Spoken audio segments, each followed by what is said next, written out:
would you believe that this high-end wall sign is actually made from an old door? And it is something that I used to make regularly and was a bestseller in my shop. I'm going to share with you how I make it. Okay, so the way we begin this is by taking some 3x2 studding and we're going to paint it in Ferny paint with the colour Western.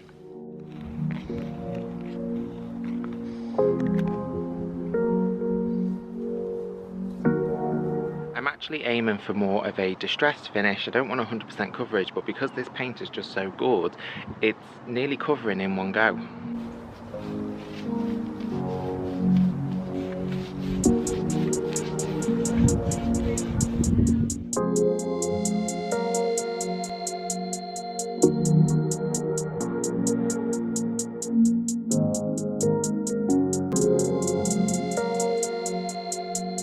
What's this? This quality control? Are we quality controlling? Are you supervising? Are you the supervisors? Okay, so it's trying to rain, so we've got to do this quick. Storm Ciarán is set to bring heavy rain and extremely high winds. So that's when I decided to do this project, and this is it now.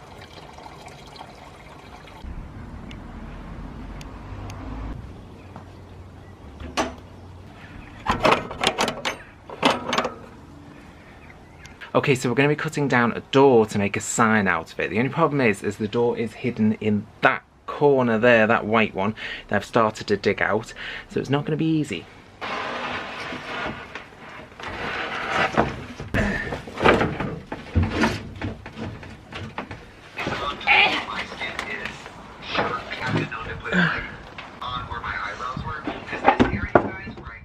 Okay, so we're going to need to tweak the look of this door because we're not going to get high-end money for it if it just looks like a door that we've painted. So let's chop a bit off it.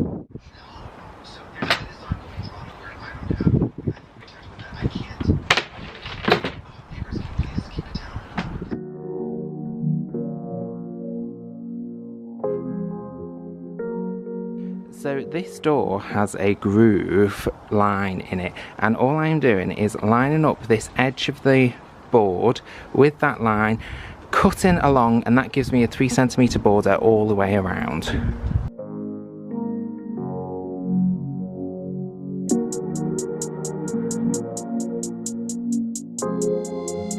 So you want to keep this piece if it's solid wood, because a large piece like this, it makes a fabulous cutting board. I've actually made two, and with this thickness they look brilliant. I'll show you now. So this is one of the chopping boards that I've got.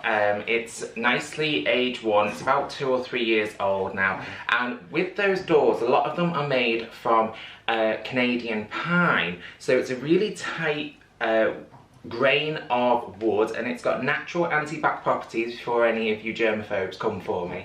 And all I do is seal it sort of every 6 months or so with some butcher's block board, and that is all. And we just wash it in with soap and water, and it holds up brilliantly. And it's a really cheap way of getting those expensive looking primitive boards. This is the other design one that I made. Just super simple, took 10 minutes, super nice. Are you talking? Are you doggies talking? You're going in the garden. 1, 2, there we go. In our kitchen, this marble is actually antique marble that was used in the production of sweets. So they used to roll the sweets on here, and we used it as a countertop. So we designed our kitchen completely differently to anyone else. We built it ourselves. It cost about £2,000 versus the £22,000 kitchen I wanted. So if you want a tour and a little run through of how I did it, let me know in the comments. For this, I'm going to continue cutting a border all the way around this door.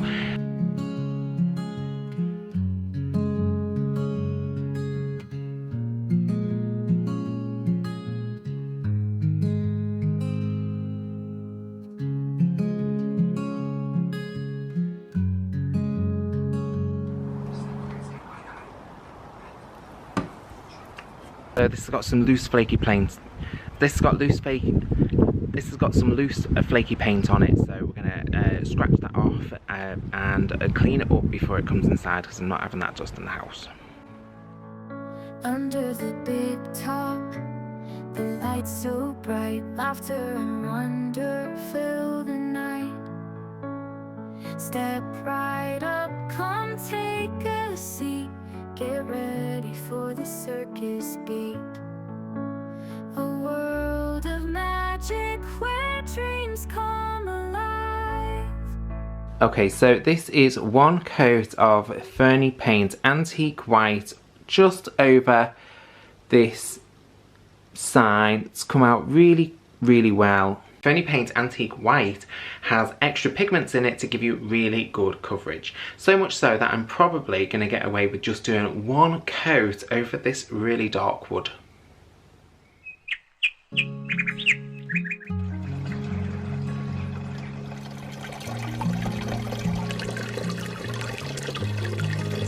So we're going to take the 3x2 that we painted the other day, and we are going to make a frame for our circus sign. So I'm going to cut the angles at 45 degrees just on the chop saw, and then use the brad nailer to attach them together so it makes a really nice snug frame for our sign.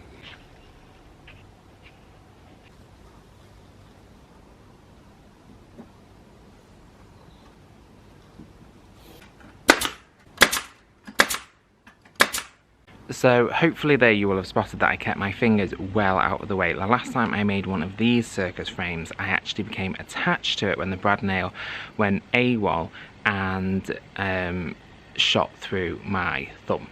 So just be careful.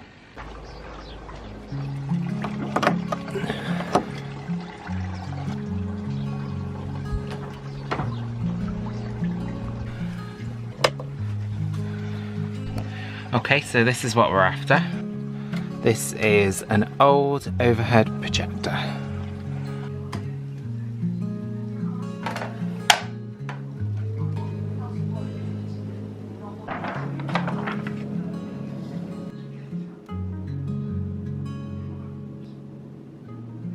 The way these overhead projectors work is that they take an image, which is this one, produced on acetate, so just clear plastic, and you can run this through the laser printer and you can do lots of different designs, and it projects the image big. Now, I appreciate not everybody has access to an overhead projector. They're quite old-fashioned, they're quite bulky as well. They're not really that accessible anymore, but you can get lots of digital projectors a lot cheaper online now, so that might be an easier option. For me, I just print these off on the laser printer and then pop it on, and we're going to draw around it. Oh, and if you want this graphic that I've produced, I will include a link to it down in the comments box. And if you think you'll use it, or if you are going to use it, let me know in the comments, because I'd love to know that my projects are helping you out. To do this, I just use a pencil and just go around following the outline, just doing a light sketch of all of the design, just following the lines and filling them in. And you will have to sharpen your pencil quite a few times to do this, and you might end up with pencil all over your hand. Now we've got our pencil outline, we need to go ahead and paint the red, and for this I'm using Ferny Paint in the colour Western. You don't need to worry about being too neat with this, because your black lines will cover any imperfections, so just fill in that area. Next I'm going to be painting the mustardy colour on the bottom, and that is actually called Ketchup by Ferny Paint, so we're going to paint that in now. And just as with the red, don't worry about being too particular, any imperfections will be covered over by the black lines.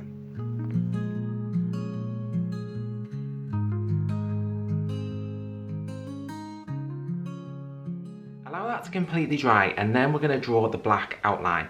For this, use a good quality permanent marker. I'm going to just draw the outline with permanent marker and fill the rest in with paint.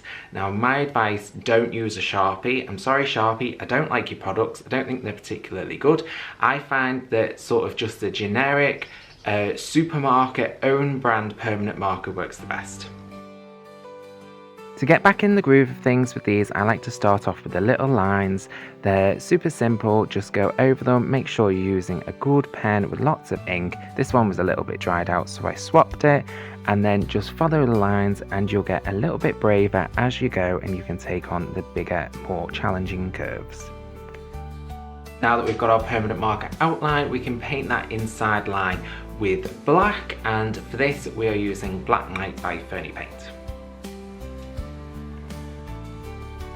For this you want to make sure you're using a really good quality black paint, because you don't want to have to do multiple coats on these.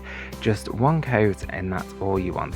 I find this really therapeutic. Just work your way from left to right or right to left, whatever you prefer, and make sure not to smudge any of the paint.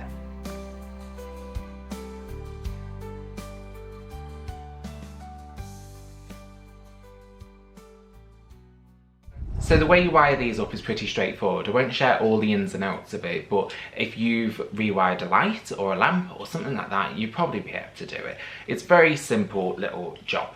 But what you have is these lights come in several parts. So you have the electrical connector, please, bulb, and the plastic cover cap. You can find them online. They're normally called Fairground Cabochon LED lights, and I'll leave that down in the description box as well. They come in several sizes, and just have a look and see what you think. You need the back connector piece, and what you do is you drill a hole into your wood and then pop that through. Then you need to run your 2 electrical wires through the back and tighten that on. And they have little prongs in there that pierce into the covering of your electrical wire and make an electrical connection. You then take the bottom part of your light and screw that on top. Nice and tight. And then pop in a little bulb. Now these are the little ones that you get for your oven. Those types of size, you can get them in LED or the iridescent. The iridescent ones do get a bit warm, but I like the light on them. And then you screw your top on, and that's how you have it. Let the music play as we dance and sway in a circus where troubles fade away. The clowns and acrobats, they steal the show as we watch them twirl and roll.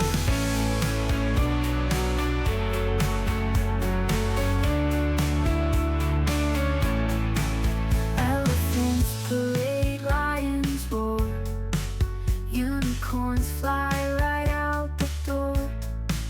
Cotton candy clouds in the sky. In this place we'll never say goodbye. In this magical place we find our grace. I hope you'll agree these circus signs really are a wow piece, and you can see why they were a top seller in my booth. If you'd like to find any of the painting products that I used in today's episode, you can find links to that all in the description box. I used to sell these for as much as around about £180 to £220 because just nobody makes them, and certainly not on this scale. So my advice is, if you're going to make them, go big. Upcycling, recycling, a revolution in the making. It's Kieran's upcycling journey.